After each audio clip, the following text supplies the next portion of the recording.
ছবির শুরুতে দেখা যায় একটি পুরনো অট্টালিকায় একজন ব্যক্তি প্রবেশ করছেন। তখন তিনি একটি সাদা শাড়ি পরা মেয়েকে দেখতে পান যে একটি কুয়োর দিকে যাচ্ছে।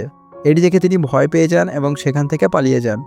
এরপর আমরা আরেকজন ব্যক্তিকে দেখতে পাই যিনি রিকশায় চড়ে আসছেন। তিনি একজন লেখক ছিলেন। তিনি বাস্তব ঘটনার উপর ভিত্তি করে গল্প লিখতেন। তিনি সেই অট্টালিকায় থাকতে এসেছেন যা আমরা ছবির শুরুতে দেখেছি। রিকশাওয়ালা তাকে সেই অট্টালিকায় প্রবেশ করতে দেখে ভয় পেয়ে যায় এবং তার সমস্ত জিনিস ফেলে পালিয়ে যায়। এরপর লেখক সেই অট্টালিকায় প্রবেশ করে পুরো জায়গাটি ঘুরে দেখেন। এটি দেখে মনে হচ্ছিল যেন বহু বছর ধরে এটি বন্ধ ছিল। এরপর লেখক তার সমস্ত জিনিসপত্র ঘরে নিয়ে আসেন এবং ঘর পরিষ্কার করার পর গ্রামের দিকে বেরিয়ে যান। লেখক পোস্টম্যানের কাছে গিয়ে তার নাম বললেন এবং বললেন যদি তার নামে কোনো চিঠি আসে তবে যেন তাকে দেওয়া হয়। পোস্টম্যান তার ঠিকানা জিজ্ঞাসা করলে তিনি জানান যে তিনি সেই অট্টালিকায় থাকেন। এটি শুনে পোস্টম্যান ভয় পেয়ে যায়, কারণ সে জানতো যে অট্টালিকাটি ভুতুড়ে। এরপর লেখক একটি হোটেলে গিয়ে খাবারের জন্য অর্ডার দেন এবং বলেন 3 বেলা তার বাড়িতে খাবার পাঠাতে। যখন হোটেলের লোকটি তার ঠিকানা জিজ্ঞাসা করলেন তখন লেখক সেই অট্টালিকার ঠিকানা বললেন। তখন সে খাবার পাঠাতে অস্বীকৃতি জানায়। এরপর লেখক তার বন্ধুদের সাথে দেখা করে। তার বন্ধুরা তাকে দেখে খুশি হলেও তার ঠিকানা শোনার পর ভয় পেয়ে যায়। তারা লেখককে বলে যে সেই অট্টালিকায় একটি আত্মা বাস করে যার নাম ভার্গবী। ভার্গবী কুয়োতে ঝাঁপ দিয়ে আত্মহত্যা করেছিল। তিনি খুব ভালো নাচতেন এবং গান করতেন। লেখক তার বন্ধুদের কাছে আরও জানতে চান এবং তারা জানান যে ভার্গবী ও শশী কুমার একে অপরকে ভালোবাসতেন। একদিন শশী কুমার তাকে ছেড়ে শহরে চলে যান। এরপর ভার্গবী কুয়োতে ঝাঁপ দিয়ে আত্মহত্যা করে। কুয়োর পাশে শশী কুমারের একটি চিঠিও পাওয়া গিয়েছিল। সেখানে লেখা ছিল যে তিনি অন্য কারোর সঙ্গে বিয়ে করে নিয়েছেন। এরপর থেকে ভার্গবী ছেলেদের ঘৃণা করতে শুরু করে এবং অট্টালিকার আশেপাশে বিভিন্ন অদ্ভুত শব্দ শোনা যায়। সেই কারণে গ্রামের লোকেরা রাত তো দূরের কথা, দিনে দুপুরেও সেখানে যেতে ভয় পায়।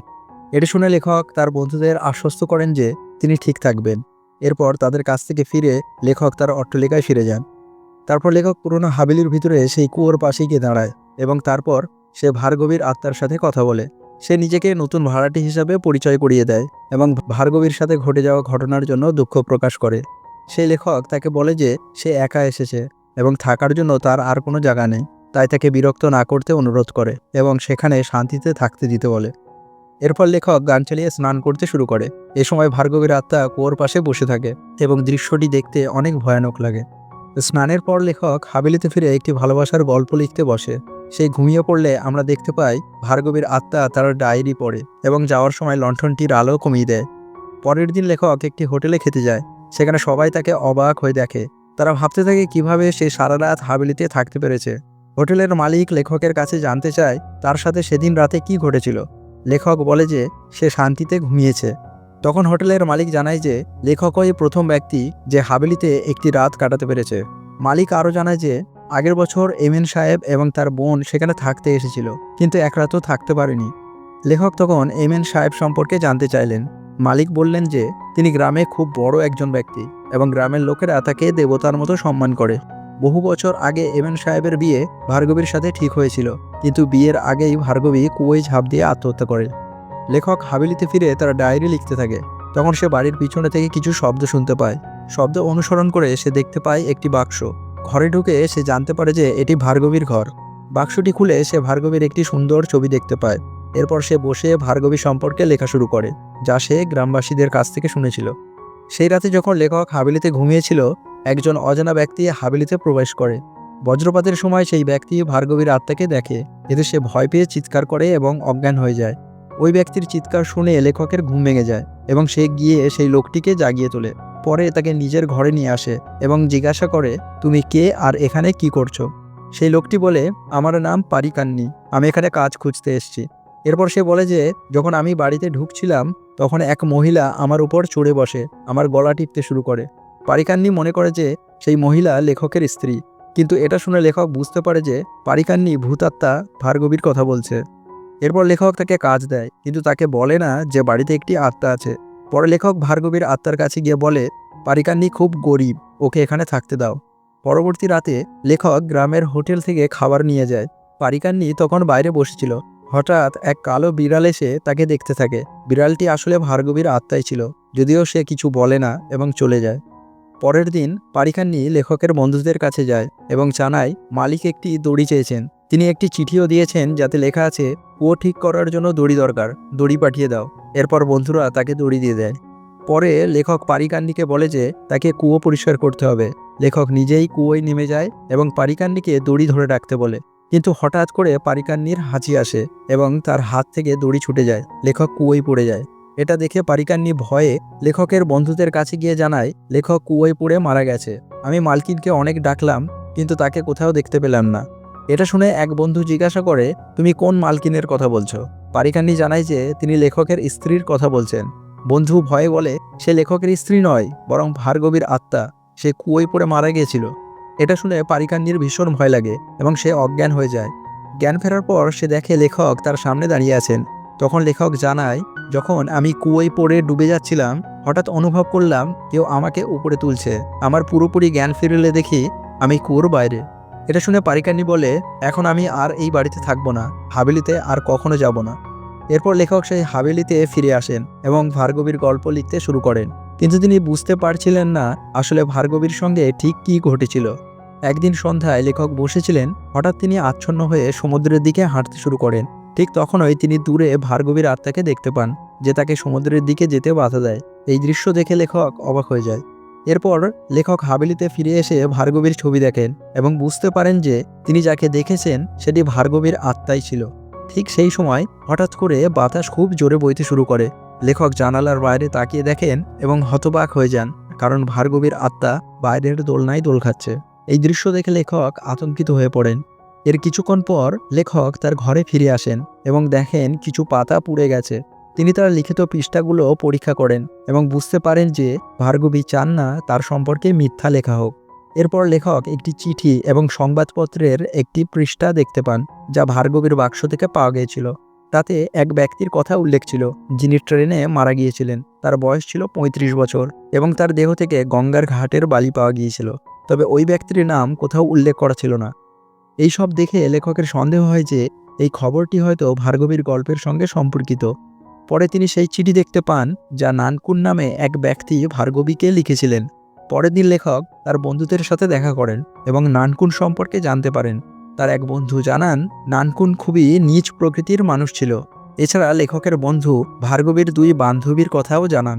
এরপর লেখক ভার্গবীর বান্ধবীদের সাথে দেখা করে এবং তাদের কাছ থেকে জানতে পারেন যে ভার্গবীর পাশের বাড়িতে শশীকুমার নামে এক যুবক থাকতেন, যাকে ভার্গবী গভীরভাবে ভালোবাসতেন। কিন্তু একদিন শশীকুমার তাকে ছেড়ে চলে যান। এরপর লেখক ভার্গবীর মায়ের সঙ্গে দেখা করেন এবং তার কাছ থেকে আরও তথ্য সংগ্রহ করেন। সব তথ্য নিয়ে লেখক হাভেলিতে ফিরে আসেন এবং ভার্গবী সম্পর্কে গল্প লিখতে শুরু করেন। কিন্তু ঠিক তখনই তিনি বাইরে কিছু শব্দ শুনতে পান। জানালার বাইরে তাকিয়ে তিনি একটি মানুষকে দেখতে পান, যাকে আমরা সিনেমার শুরুতে দেখেছি। এই দৃশ্য দেখে লেখক বাইরে যান, কিন্তু হঠাৎ তার ঘরে আগুন ধরে যায়। একই সঙ্গে কেউ তাকে ছুরি দিয়ে আঘাত করে। পরের দিন লেখক একটি দোকানে গিয়ে সেই ছুরি দেখান। দোকানের মানুষটি বলে এই ছুরির বিষয়ে তিনি কিছুই জানেন না। যাই হোক, লেখক রাতে ভার্গবীর গল্প লিখছিলেন, কিন্তু তখন হঠাৎ তার লণ্ঠনের তেল শেষ হয়ে যায়। এরপর লেখক তার বন্ধুদের কাছ থেকে তেল চেয়ে নিয়ে আসে, কিন্তু যখন তিনি আবার সেই পুরনো প্রাসাদে ফিরে আসেন, তখন দেখতে পান যে সেখানে আলো ঝলমল করছে। আসলে এটি ভার্গবীর আত্মার শক্তির কারণে সম্ভব হয়েছে। সে চায় লেখক তার গল্পটি সম্পূর্ণ করুক। এরপর লেখক ভার্গবীর গল্প শেষ করেন এবং কুয়োর কাছে গিয়ে বসেন। সেখানে বসে তিনি ভার্গবীকে সেই লেখা গল্পটি পড়ে শোনান। গল্পটি এবার ফ্ল্যাশব্যাকে চলে যায়, যেখানে আমরা দেখতে পাই ভার্গবী একজন ক্লাসিক্যাল নৃত্যশিল্পী। ভার্গবীর বাড়ির পাশেই শশীকুমারের বাড়ি ছিল, যিনি একজন গায়ক ছিলেন। একদিন ভার্গবী তার কলেজের অনুষ্ঠানের জন্য গান শিখতে শশীকুমারের কাছে যান। এই সময়ের মধ্যে তাদের বন্ধুত্ব গড়ে ওঠে, যা ধীরে ধীরে ভালোবাসায় রূপ নেয়। এরপর প্রতি রাতে তারা নিজেদের ঘরের দেওয়ালের কাছে এসে ঘন্টার পর ঘন্টা কথা বলতো। সেই দেওয়ালের মাধ্যমে তারা একে অপরকে প্রেমপত্রও আদান প্রদান করত। এরপর আমরা নারায়ণ নামের একজন ব্যক্তিকে দেখতে পাই, যিনি ভার্গবীর কাজিন ছিলেন এবং তার সাথে বিয়ে করতে চেয়েছিলেন। একদিন নারায়ণ দেওয়ালে রাখা ভার্গবীর প্রেমপত্র পড়ে ফেলে। এতে সে খুব রাগান্বিত হয় এবং ভার্গবীর মায়ের কাছে গিয়ে বিয়ের প্রস্তাব দেয়। কিন্তু ভার্গবীর মা জানিয়ে দেন যে ভার্গবীর পড়াশোনা এখনো শেষ হয়নি, তাই বিয়ে সম্ভব নয়। এই কথার মাঝে ভার্গবী সেখানে এসে নারায়ণের প্রস্তাব সরাসরি প্রত্যাখ্যান করেন। এতে নারায়ণ প্রচণ্ড ক্ষুব্ধ হয়। কিছুদিন পর একদিন শশীকুমার ভার্গবীকে জানায় যে তিনি কিছু মাসের জন্য লখনউয়ে যাচ্ছেন। তাদের এই কথোপকথন লাইব্রেরিতে চলছিল, যা নারায়ণ গোপনে শুনে ফেলে। শশীকুমার যখন রেল স্টেশনে পৌঁছান, তখন সেখানে নারায়ণও উপস্থিত ছিল। নারায়ণ শশী কুমারকে একটি প্যাকেট দেয় এবং জানায় যে এটি ভার্গবী তার জন্য পাঠিয়েছে। প্যাকেটের ভিতরে কলা ছিল, যা শশী কুমার খেয়ে ফেলে, কিন্তু সেই কলায় বিষ মেশানো ছিল, যা নারায়ণ ইচ্ছাকৃতভাবে দিয়েছিল। ফলে শশী কুমার মারা যান। এদিকে ভার্গবী শশী কুমারের অপেক্ষা করতে থাকেন। তিনি জানতেন না যে শশী কুমার আর জীবিত নেই। এরপর একদিন নারায়ণ ভার্গবীর কাছে এসে বিয়ের প্রস্তাব দেয়, কিন্তু ভার্গবী তা প্রত্যাখ্যান করে এবং তাকে অপমান করে। এতে নারায়ণ খুব রেগে যায়। একদিন সুযোগ বুঝে নারায়ণ ভার্গবীর বাড়িতে যায়। সেদিন ভার্গবী একদম একা ছিল। সেই সময় নারায়ণ ভার্গবীকে সমস্ত সত্যি কথা বলে দেয়। সে জানায় যে সেই শশী কুমারকে বিষ দিয়ে মেরে ফেলেছে আর শশী কখনোই ফিরে আসবে না। এই কথা শুনে ভার্গবী কাঁদতে শুরু করে এবং নারায়ণকে একটি চড় মারে। এতে নারায়ণ খুব রেগে যায় এবং ভার্গবীকে কুয়োয় ঠেলে ফেলে দেয়, যার ফলে সেখানেই ভার্গবীর মৃত্যু হয়। এরপর নারায়ণ পুরো গ্রামে এই গুজব ছড়িয়ে দেয় যে ভার্গবী আত্মহত্যা করেছে, অর্থাৎ আসল মাস্টার মাইন্ড ছিল নারায়ণ। এরপর সিনেমা বর্তমান সময়ে ফিরে আসে, যেখানে নারায়ণ লেখকের কাছে আসে। তখন বোঝা যায় এই নারায়ণই আসলে সেই লোক। নারায়ণ লেখককে বলে যে তার গল্প একদম সত্যি, কিন্তু সে চায় না এই গল্পটি প্রকাশিত হোক। নারায়ণ লেখককে হত্যার হুমকিও দেয় এবং তার লেখা ডায়েরির সমস্ত পাতা কুয়োতে ফেলে দেয়। এরপর নারায়ণ ছুরি বের করে লেখকের উপর হামলা চালায়। সে লেখককে জানায় যদি এই ঘটনা বাইরে প্রকাশ পায় তাহলে পুরো গ্রামে তার সম্মান নষ্ট হয়ে যাবে, কারণ গ্রামবাসীরা তাকে ভগবানের মতো সম্মান করে। এরপর তাদের মধ্যে ভয়ঙ্কর লড়াই শুরু হয়। হস্তাহস্তির সময় নারায়ণ লেখককে কুয়োয় ফেলে দেওয়ার চেষ্টা করে, কিন্তু লেখক তার পা ধরে টান দেয়, ফলে নারায়ণ নিজেই কুয়োয় পড়ে যায়। এরপর লেখক নারায়ণকে ডুবতে দেখে সহ্য করতে পারে না এবং তাকে রশি দিয়ে উপরে তোলার চেষ্টা করে।